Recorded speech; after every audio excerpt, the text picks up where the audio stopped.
Welcome to Rewriting My Story, the podcast where healing meets growth and every chapter becomes an opportunity to rise stronger than before. I'm your host, and each week we dive into real motivations about resilience, self-discovery, faith, purpose, and the journey of becoming the best version of ourselves. Whether you're overcoming setbacks, learning to love yourself again, or stepping into a brand new season, this space is here to remind you that your story is still being written and you hold the pen. So take a deep breath, lean in, and let's keep writing our stories together.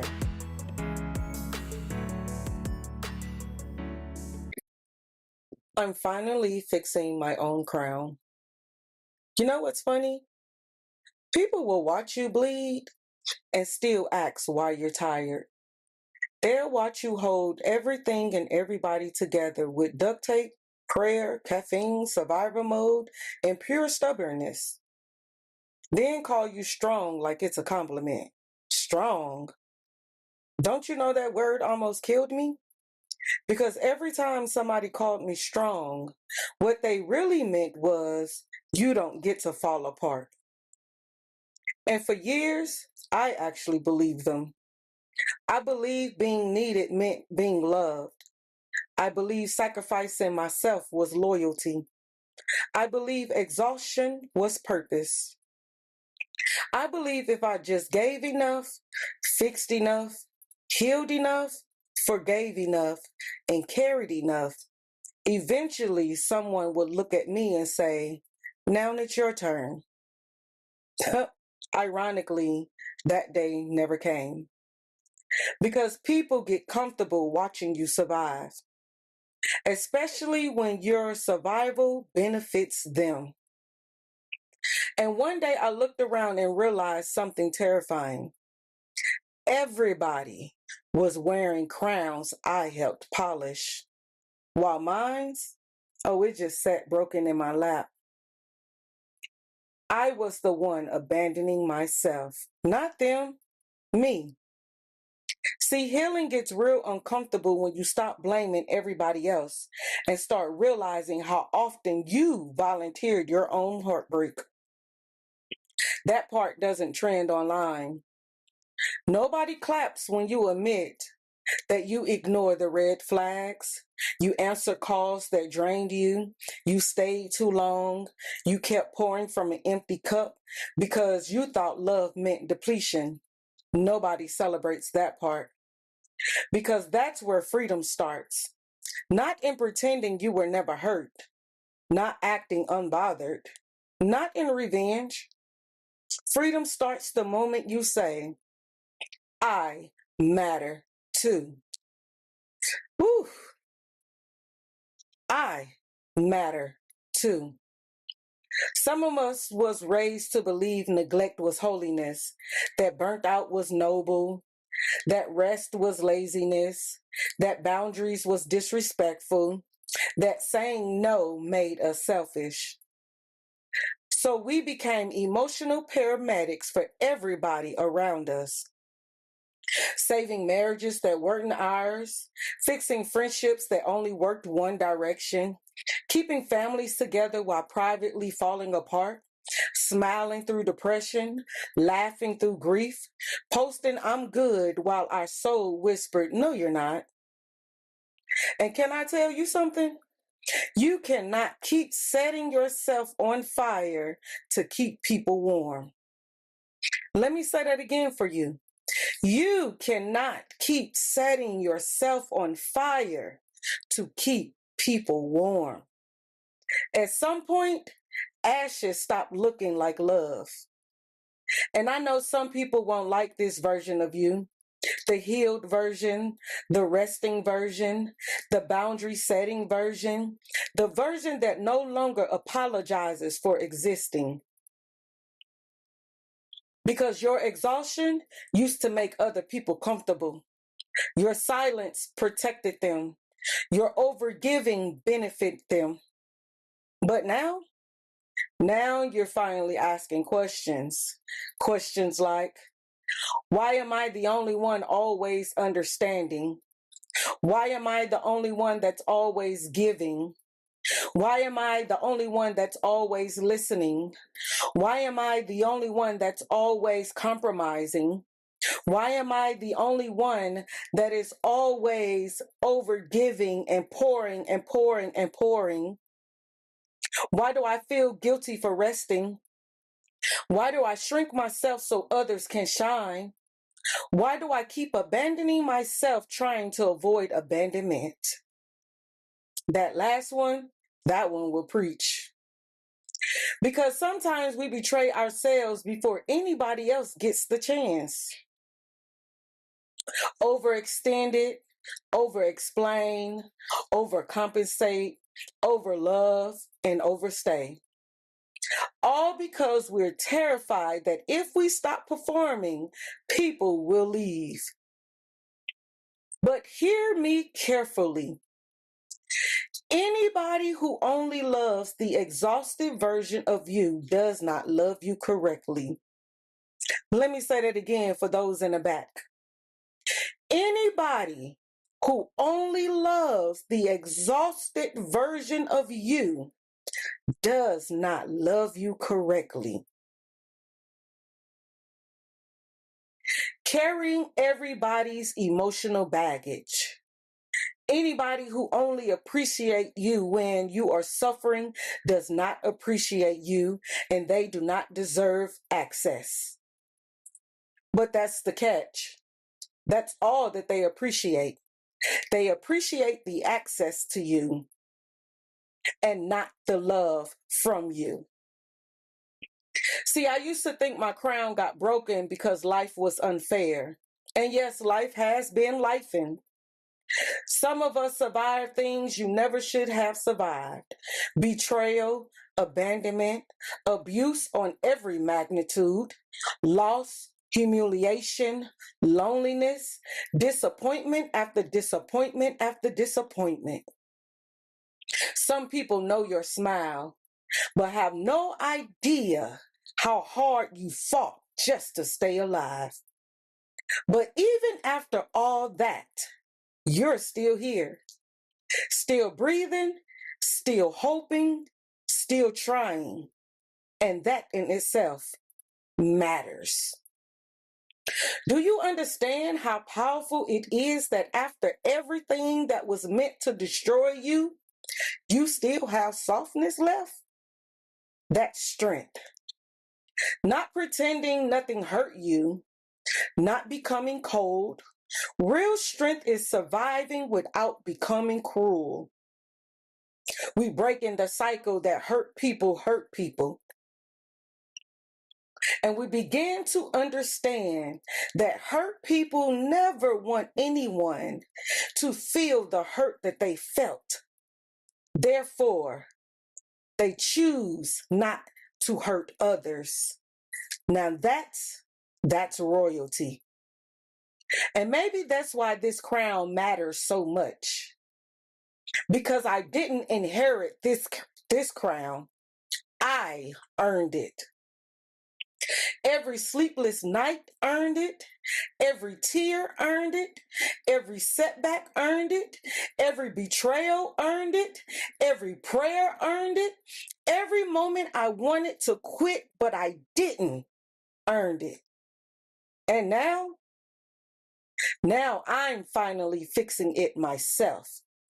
Not waiting for apologies, not waiting for closures, not waiting for permission, not waiting for rescue, not waiting for validation, not waiting for understanding. Because some of us spent our whole lives hoping somebody would come and save us, only to discover God was trying to introduce us to ourselves. That'll change your whole life. The moment you stop begging for crumbs and realize you are always worthy of a seat at the table, it's the moment you stop chasing people who can watch you suffer without changing. And as a matter of fact, not only am I worthy of a seat at the table, baby, I got enough strength now to create and build my own table. The moment you realize healing is not becoming who you were before the pain, it's becoming someone who can carry wisdom without carrying bitterness.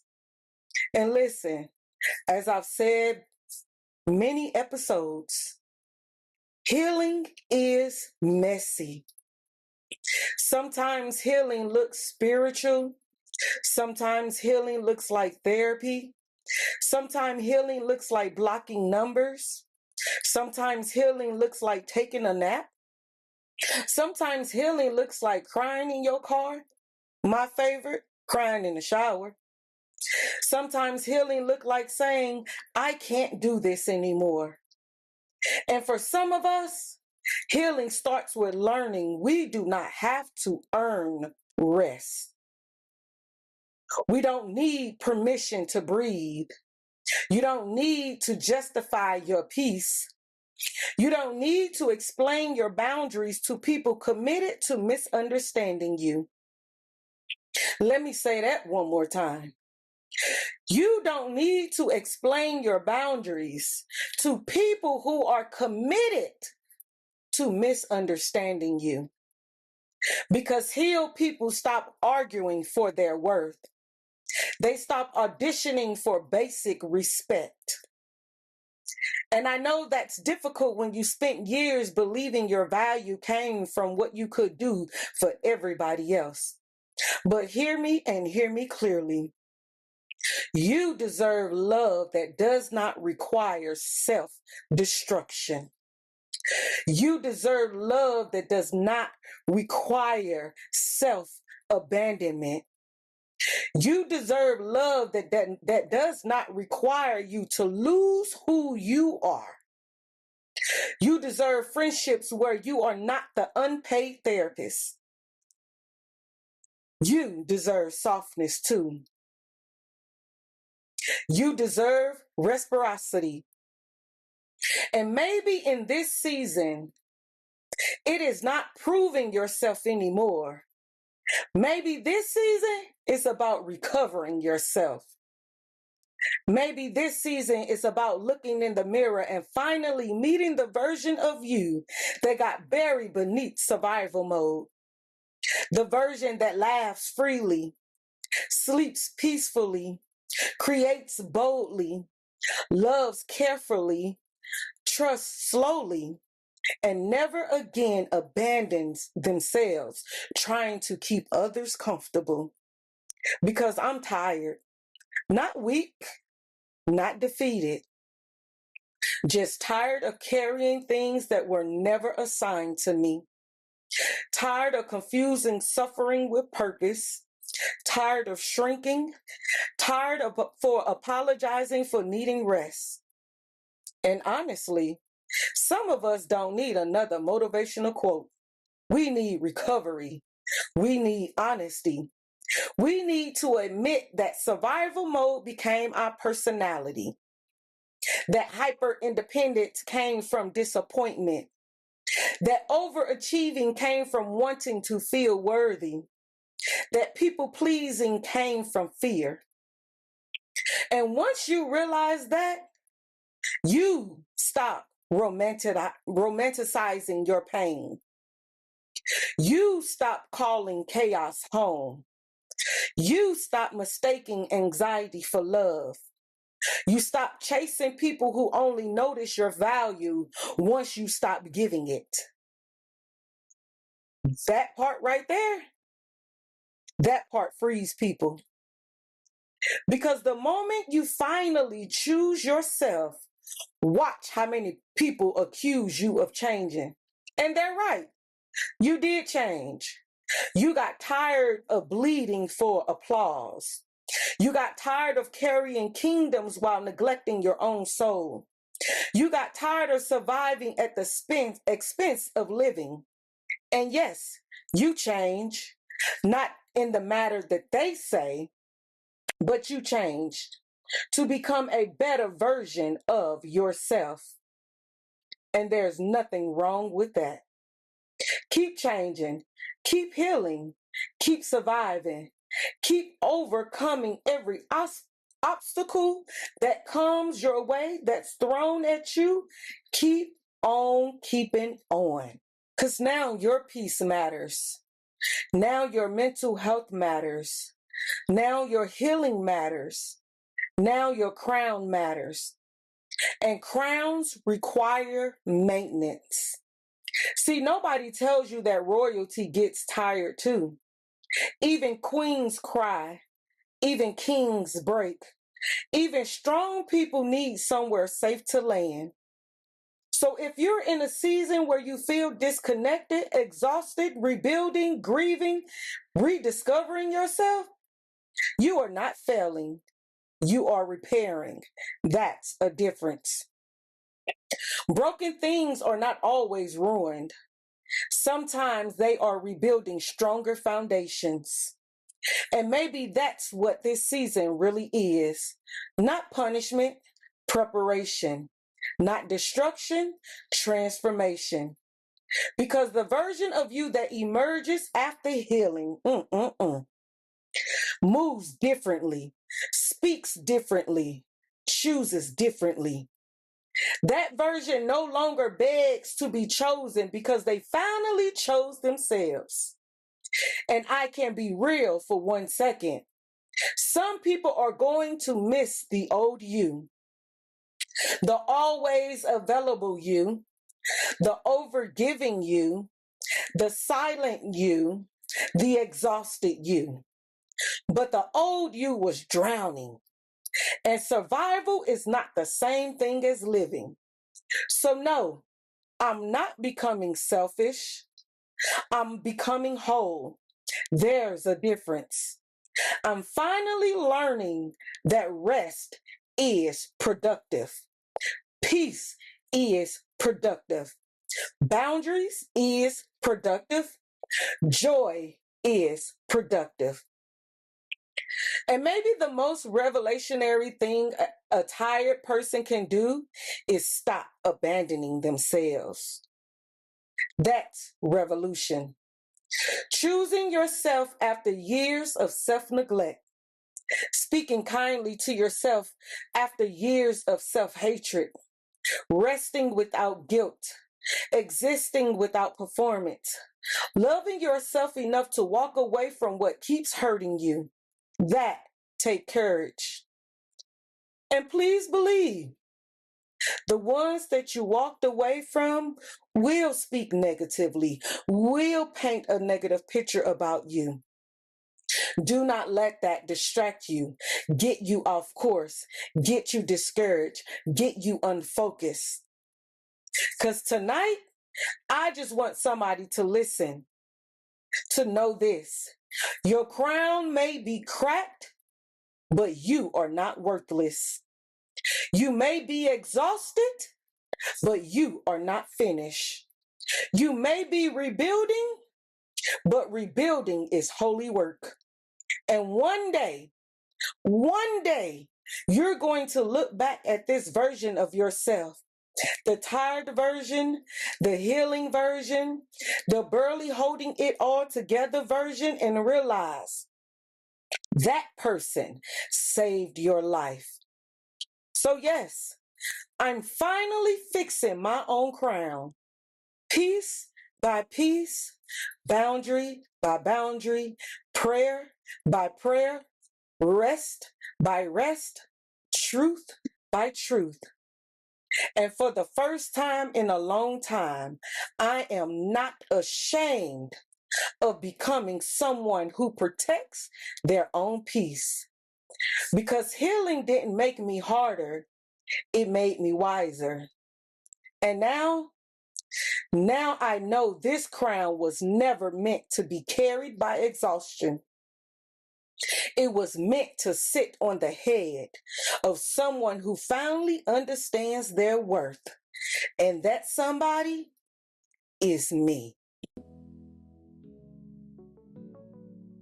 Thank you for spending time with me today on Rewriting My Story. If this episode encouraged you, inspired you, or reminded you that healing is possible, make sure to subscribe, leave a review, and share it with someone who may need it too. Remember, Your past does not define you. Your future is still unfolding, and you are worthy of every beautiful thing ahead. Until next time, keep healing, keep growing, and keep rewriting your story.